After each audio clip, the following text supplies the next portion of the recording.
এখন গোটা অভ্যুত্থানকে আবার দেখবেন এখানেও আরেকটা পাল্টা ন্যারেটিভস, একটা বিশেষ গোষ্ঠীর যেন একটা আন্দোলন, এবং এবার নতুন একটা ইতিহাসের উপরে নতুন ভাষ্য, নতুন ন্যারেটিভস, নতুন দখলদারিত্ব আবার কিন্তু কায়েম করার চেষ্টা।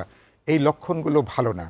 লড়াইটা ইতিহাসের যার যা প্রাপ্য, শেখ মুজিবুর রহমানের নামে যে মুক্তিযুদ্ধ হয়েছে এই সত্যকে কারো অস্বীকার করবার কোনো সুযোগ নেই।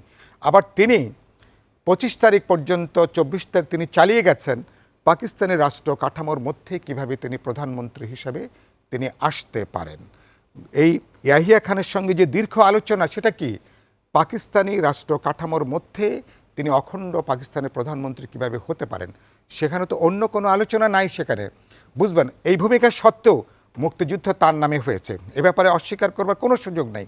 কিন্তু একই সাথে খেয়াল করবেন তাজউদ্দিন আহমদ সহ তারা কিন্তু ইতিহাসের আওয়ামী লীগ একদিন তাকে জিজ্ঞাসা করেনি শেখ মুজিবুর রহমান ফেরার পরে, তাজউদ্দিন 9 মাস কীভাবে তোমরা মুক্তিযুদ্ধটা করলে। এই তার মানে তাদেরকে ছোট করা, হেয় করা ইতিহাসের। এবং এটা করতে যে আজকে যে পরিস্থিতি, মানুষ, আমি বললাম এখন আবার দেখবেন একইভাবে পুরো এই গণ-অভ্যুত্থান ইতিহাসকে একটা বিশেষ গোষ্ঠীর আন্দোলন হিসেবে দেখার চেষ্টা, এটাও একটা অইতিহাস হবে। এটা কিন্তু মানুষ কিন্তু এগুলো গ্রহণ, এটা একটা সম্মিলিত লড়াই ছিল। শহীদদের তালিকার মধ্যে রাজনৈতিক দলের নেতাকর্মীদের সংখ্যা সবচেয়ে বেশি, শ্রমজীবী মানুষের সংখ্যা সবচেয়ে বেশি, তারপরে আসবে ছাত্র তরুণদের সংখ্যা। এটা তো তথ্যভিত্তিক এই জায়গাটা। কিন্তু প্রত্যেকের অবদানটাকে আপনি যদি অস্বীকার করেন তাহলে প্রকারান্তে কিন্তু আপনাকে অস্বীকার করছেন। এই প্রবণতাটা ভালো না।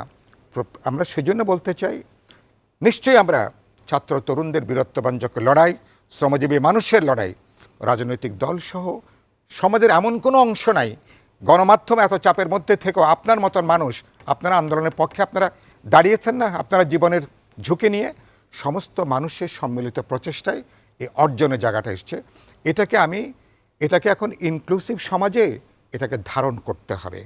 যদি ধারণ না করেন তাহলে আপনি হাসিনার ফ্যাসিজম যেভাবে এটা দখলদারিত্ব করতে গেছে, আপনি আবার পাল্টা দখলদারিত্ব হাসিনার পথে, কিন্তু আমি হাসিনার ফ্যাসিজমকে মোকাবেলা করতে পারবো না। আমাকে গণতান্ত্রিক পথে, আমাকে সবাইকে যুক্ত করে সবার অবদানকে বিবেচনার মধ্যে নিয়ে আমাকে সামনে এগোতে হবে।